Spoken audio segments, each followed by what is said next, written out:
दोस्तों, अंजनाम Kashyap versus online teachers वाला विवाद आप तक पहुंच गया होगा।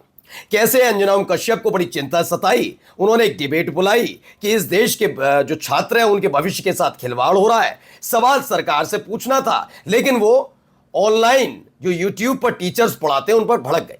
और भड़कने की हद इतनी थी कि शब्दावली का भी ख्याल नहीं रखा। वो कौड़ी, ज्ञान ना होना और तमाशे जैसे शब्द का इस्तेमाल टीचर्स के लिए कर रही थी। मेरा मानना है कि टीचर्स 100,000 10,000 बच्चों को पढ़ाए या एक बच्चे को भी कोई पढ़ाता है तो उसका भी सम्मान होना चाहिए। लेकिन जैसे ये वीडियो सामने आया उसके फौरन बाद ही तमाम जो ऑनलाइन टीचर्स है यूट्यूब पर पढ़ाते हैं उन्होंने भी वैसी भाषा शैली में जवाब दे दिया। अब ऐसे में उतर के कौन आता है? ऐसे में उतर आते हैं कई बड़े पत्रकार जो अपने आप को निष्पक्ष बताते हैं। फिर वो ज्ञान देते हैं कि जो ऑनलाइन टीचर्स हैं ना, वो एक कोर्स पढ़ाते हैं या एक सब्जेक्ट पढ़ाते हैं, वो कंठस्थ हो जाता है। लेकिन पत्रकारों के पास ऐसी सुविधा नहीं होती, फलाना ढिकाना ज्ञान देकर चले जाते हैं। लेकिन सवाल आज ये नहीं है कि सिर्फ अंजनाम कश्यप ने ये जो डिबेट बुलाई थी, इस डिबेट का मकसद क्या है, उन्होंने कैसी भाषा शैली का इस्तेमाल किया। दरअसल इस डिबेट में आपको आगे सवाल पूछना था सरकार से, लेकिन आखिरकार आप ऑनलाइन यूट्यूब टीचर्स पर क्यों भड़क रही थी? ये एजेंडा क्या था? आज प्रश्नवार में इसी पर बात होगी। दिखाऊंगा उन्होंने जो बयान दिया जिसमें उन्होंने कौड़ी, दो कौड़ी और ज्ञान ना होने से लेकर तमाशे शब्द का इस्तेमाल किया। तो क्या ये यूट्यूब टीचर्स जो है वो ही अपने चैनल्स पर ज्ञान देकर तमाशा करते हैं, या फिर जिन लोगों को खबर बतानी चाहिए, मैं नाम लेकर बता रहा हूं, अंजनाम कश्यप, वो सिर्फ खबर बताती हैं या वो भी तमाशा ही करती हैं? आज इसकी एक एक परत खोलेंगे। लेकिन पहला सवाल आज यही है कि आखिरकार ये सब कहने की जरूरत क्यों पड़ी? इतनी बौखलाई हुई क्यों थी? क्या वाकई देश के भविष्य की चिंता अंजनाम कश्यप को सता रही थी? इतना डिकोड होने जा रही है। नमस्कार, मैं हूं प्राज्वल गौतम और आप देख रहे हैं प्रश्नवार। मैं इस तमाम सवालों की शुरुआत करूं, लेकिन उससे पहले वो बयान आपको सुनाना बहुत जरूरी हो जाता है जो अंजनाम कश्यप ने दिया। जरा सुनिए पहले। स्टार टीचर्स, यूट्यूब वाले स्टार टीचर्स जिनको कुछ जानना ना कौड़ी, कभी ब्लैक बोर्ड लेकर कुछ एक्सप्लेनर बनाते हैं, खाली व्यूज बटोरते हैं, उटपटांग ग्रैब्स लिखते हैं और उसके बाद से अपने आप को इतना महारथी समझने लगते हैं कि कुछ लोग उनको फॉलो करने लगते हैं उनके तमाशे की वजह से। और बस मैं यहीं तक रखूंगा क्योंकि इनकी भाषा शैली यहीं से पता लग गई इनकी मानसिकता क्या थी। सवाल नंबर एक यह है कि पहले आपने ये डिबेट बुलाई क्यों थी? इस डिबेट को बुलाने का मकसद क्या था? इस डिबेट को बुलाने का मकसद सिर्फ सरकार की छवि को दागदार होने से बचाना था। क्योंकि अगर आप देखेंगे, जहां नीट पेपर हुआ, जो रद्द हुआ, वो रद्द ऑनलाइन टीचर्स की वजह से, उन तमाम गुरुओं की वजह से नहीं हुआ जो कितने भी बच्चों को पढ़ाते हैं। यह हुआ मोदी सरकार के एक लाडले मंत्री की वजह से। उनसे सवाल पूछने की हिम्मत अंजनाम कश्यप में नहीं है, इसीलिए इसे डाइवर्ट करके कहीं और लाए। अगर आप कहती हैं जो ऑनलाइन बच्चों को पढ़ाते हैं वो कुछ नहीं भी जानते हैं, तो वो कानून बनाने के लायक नहीं है। वो टीचर्स कोई कानून नहीं बनाते कि मेरा ये यूट्यूब चैनल बना है, इसे देखना होगा वरना जेल जाना टाइप होगा, ऐसा तो नहीं है। और अगर ऐसा नहीं है तो आखिरकार जो जिम्मेदार है, या पैसा भी वो नहीं लेते आपसे, ऐसा तो नहीं ऑनलाइन आपको पढ़ा रहे हैं पैसा, आप जाइए यूट्यूब सर्च करिए, खान सर को से पढ़िए, उनकी वीडियोस देखिए, किसी और की देख ली, अवध ओझा की देख ली, जिसकी देखनी उनकी देखिए और शिक्षा ग्रहण कीजिए। लेकिन जो वाकई चुने गए हैं इसके लिए, वो नीट एग्जाम पहली बार नहीं, इससे पहले भी ऐसे ही बवाला हुआ था, वो तब भी नहीं करवा पाए, अब भी नहीं करवा पाए। सीबीएसई वाला बवाला अलग से चल रहा है, लेकिन उनसे सवाल ना कौड़ी वाला शब्द होगा और ना तमाशे वाला शब्द होगा। यह सारा का सारा एजेंडा तैयार किया गया था कि अंजनाम कश्यप की तरफ से, कि सरकार से कोई सवाल पूछने लायक तक ना बचे। इसमें, इस पूरे मामले में नीट परीक्षा लीक होना, सीबीएसई वाला धांधली वाला मामला, इसमें कहां से ये सारे के सारे यूट्यूब चैनल के टीचर्स आ जाते हैं? इसमें कहां फिट बैठते हैं? क्या इसी शब्दावली का इस्तेमाल हिम्मत है, जुर्रत है, कर पाएंगे अंजनाम कश्यप धर्मेंद्र प्रधान के लिए? सवाल नंबर एक। अब इन्होंने कहा ये यूट्यूब वाले स्टार टीचर्स, ये स्टार, इन टीचर्स को स्टार बनाया किसने? जो इनकी बात सुनते हैं, जो पढ़ते हैं और कई पास आउट भी हुए।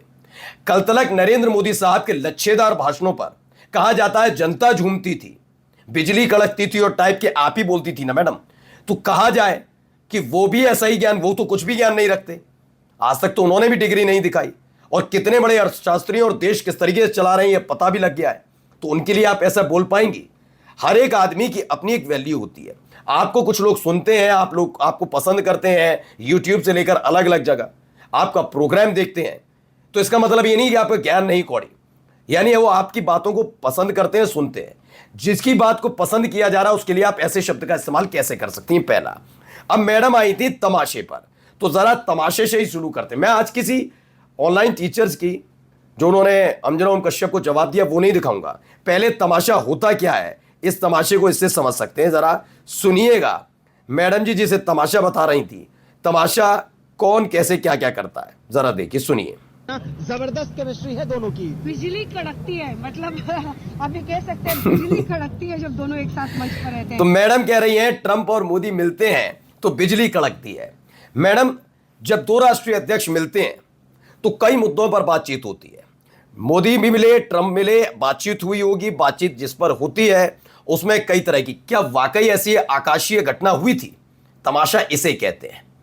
तमाशा लगातार इसे कहा जाता है कि बिजली कड़क, क्या वाकई ऐसा हुआ कि मोदी और ट्रंप मिले और अचानक से बिजली कड़कते हुए आपके चैनल ने दिखाई हो कि देखिए बिजली कड़क गई, फिर मिले फिर कड़क गई, फिर मिले फिर कड़क गई? नहीं ना, तमाशा असली इसे कहते हैं। लेकिन यह क्या होता है जब आप किसी न्यूज चैनल में बैठते हैं या जब आप किसी को पढ़ाते हैं तो सीधे पढ़ाते नहीं चले जाते या फिर सीधे अपनी बात रखता नहीं है एंकर, कई बात इधर उधर भी जानी होती है, जैसे आप भी गई हैं। अगर वो तमाशा करते हैं तो ये तमाशा की इंतहा है कि बिजली कड़कती है, ठीक है ना। अभी तो और भी दिखाता हूं इनके। सवाल यही है, तमाशा किसे कहते हैं? तमाशा मैडम इसे कहते हैं। जरा देखिए, ये देखिए, इन्हें किम जोंग उन मिल जाते हैं। ये देखिए, Position yourself. डोनाल्ड ट्रंप मिल गए। How excited are you all that Donald Trump has taken over as the 47th president? I'm very optimistic about what happened today for the future of America and the future of the world and the future of India. Oh, so are you an admirer of Narendra Modi? Of course, we have a great तो ये madam के ये इसे कहा जाता है तमाशा, हकीकत में इसे कहा जाता है। आपको कोई नहीं मिले, फेक। आपने कहा था ना कि फर्जी के वो ग्रैब उठा लिए, तो फर्जी के ये असली वाले ट्रंप और उनसे बात करके आई थी आप, नहीं ना।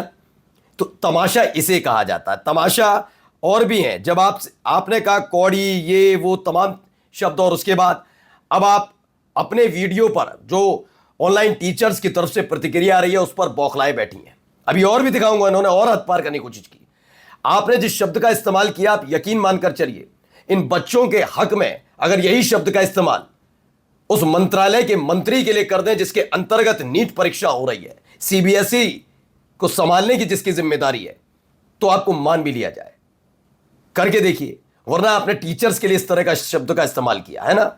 यहां क्या हुआ था, यहां क्यों चिड़चिड़ा रही थी? यहां तो आपसे ऐसे कोई शब्द का इस्तेमाल नहीं किया था।